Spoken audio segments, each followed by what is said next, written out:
দর্শক স্বাগত জানাচ্ছি। আমি মুহিব আল হাসান, আর আমার সঙ্গে রয়েছেন দুই বাংলার অত্যন্ত জনপ্রিয় অভিনেত্রী জয়া আহসান। শুরুতে তাকে অভিনন্দন জানাচ্ছি, স্বাগতম। Thank you. কেমন আছেন? আলহামদুলিল্লাহ, কেমন আছেন আপনি? খুব ভালো। আপু, দীর্ঘ কয়েক বছর পর সিনেমাটি মুক্তি পেতে যাচ্ছে, জয়া আর শারমিন। লকডাউনের সময়কার গল্প এটি। একটু এটার স্ট্রাগল নিয়ে জানতে চাচ্ছি। এটা আসলে লকডাউনেরই গল্প। মানে প্যান্ডেমিকের সময় আমরা শ্যুট করেছিলাম। ৫ বছর তো অনেক আগে, দীর্ঘ সময়ে আমিও অনেকখানি ভুলে গেছি। কিন্তু গল্পটা এখনও প্রাসঙ্গিক। কারণ আসলে সম্পর্কের গল্প, একটা সময়কে ধরতে চাওয়া, এগুলো নিয়ে আমাদের ডিরেক্টর যে উনি পিপলোয়ার খান, উনি চেয়েছেন যে সময়টাকে ধরে রাখি। সেই উদ্যোগ থেকেই প্রথমে উনি আমার কাছে বললেন যে এই কাজটি উনি করতে চাইছেন এরকম। তো আমা তখন আমারও আসলে অনবোর্ড হওয়া একজন আর্টিস্ট হিসেবে এবং পরবর্তীতে একজন প্রযোজক হিসেবে, মানে সিতে সিনেমা। জয়া আর শারমিন সিনেমাটির যে নামটি, এবং একদম নিজ নামেই কিন্তু আপনি পর্দায় আসছেন এবং আপনার নামেই। একটু জানতে চাই, এটি আসলে এই নামটি সিলেকশনের ক্ষেত্রে কারণ কি? এটা আমাদের ডিরেক্টরই ভালো বলতে পারবেন। অনেকদিন আসলে গল্পটির নাম অন্য একটা ছিল। তো সেই গল্পের সেই নামটিও তার খুব মনোভূত হচ্ছিল না বলে তারপরে উনি ঠিক করলেন যে এই নামটি। একদিন হঠাৎ করে আমার কাছে ফোন কল, আমি আমার ছবির নাম খুঁজে পেয়েছি, ছবির নামটা হচ্ছে এটা। তো আমার পছন্দ হলো, ভালো।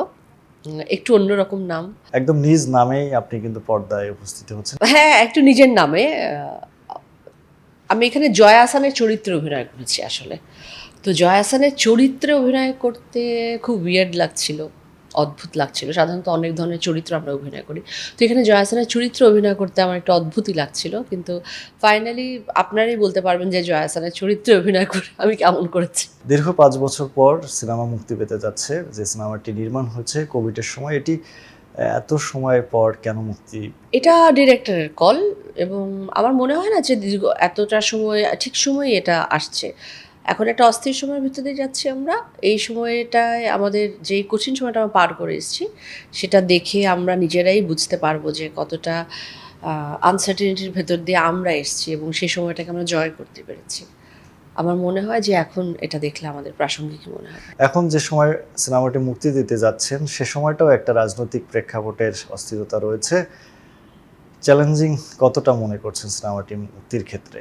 সিনেমা মুক্তির ক্ষেত্রে কি অস্থির? আমার তো মনে হয় সিনেমার জন্যে খুব ভালো একটা সময়। অনেকগুলো ভালো ছবি আমরা এবার পেলাম। দর্শক সেগুলো দেখেছে, জনপ্রিয়তা পেয়েছে, এবং তার পরপর যদি নানান ধরনের ছবি আসতে থাকে, সেটা আমাদের ইন্ডাস্ট্রির জন্য ভালো, এবং ইন্ডাস্ট্রি উপকৃত হলে আমি আর্টিস্ট হিসেবে উপকৃত হব। আমি একজন প্রযোজক হিসেবে উপকৃত হব। যেহেতু আপনার কলকাতায় দর্শকপ্রিয়তা রয়েছে, বাংলাদেশের পাশাপাশি কলকাতায় কবে নাগাদ সিনেমাটি মুক্তি পাবে সেটি যদি একটু জানাতেন, বা আপনার কোনো পরিকল্পনা আছে কিনা সিনেমাটি মুক্তি দেওয়ার ক্ষেত্রে? এটা কবে রিলিজ করবো এখনো কিছু, কলকাতাতে কবে রিলিজ হবে এটা ঠিক করি। এটা তো বাংলাদেশের ছবি একেবারে। সো বাংলাদেশে হ্যাঁ, ওপর বাংলায় শুধু নয়, ওপর বাংলায় তো রয়েছে। ওপর বাংলায় দর্শকরা দেখতে পেলে আমার ভীষণ ভালো লাগবে, কারণ আমার এখানে আমার প্রচুর দর্শকের ভালোবাসা আমি পাই, আনকন্ডিশনাল লাভ। আর এছাড়া আমি আমাদের তো আরও বাঙালি যারা রয়েছেন পুরো বিশ্বে, যেখানে আনাচে কানাচে যত বাঙালি আসলে রয়েছেন, তাদের সবারই এই ছবিটা ভালো লাগবে আসলে। জয়াপা, যেহেতু সামনে ঈদ, ঈদ নিয়ে জানতে চাই, এবং ঈদ, শৈশবের ঈদটা কেমন কাটাতেন এবং এর পরবর্তী বড় হয়ে ঈদটা কেমন? শৈশবের ঈদ তো আমার কাছে ঈদ এখনও আনন্দের। শুধু শৈশবের ঈদ তা নয়। সকাল থেকে আমি মানে চানরাত থেকে বা সকাল থেকে আমি একটা ঈদ ঈদ গন্ধ পাই চারদিকে। সেটা খুব এনজয় করি। আর এখন বড় হয়ে গেছি। এখন আমাকে সালামি দিতে হয়, সালামি পাবার বদলে। আর হচ্ছে ছোটবেলার ঈদ খুব সুন্দর কাটতো, স্বাধীনভাবে কাটতো। তো এখন বড়বেলায় চাইলেই সেটা হয় সেটা নয়। তবে কিছু জিনিস তো একই রকম রয়েছে। ছোটবেলায় যেমন আমি আমার নানা নানির বাড়িতে গিয়ে আগে সালাম করতাম ওদেরকে। তারপর আমার ঈদটা শুরু হতো। এখন নানা বা নানি কেউই নেই। সেজন্য তারা মানে তাদের কবরস্থানে আগে যাই। সেখানে কবর জিয়ারত করে তারপর হয়তো আমাদের ঈদটা শুরু হয়।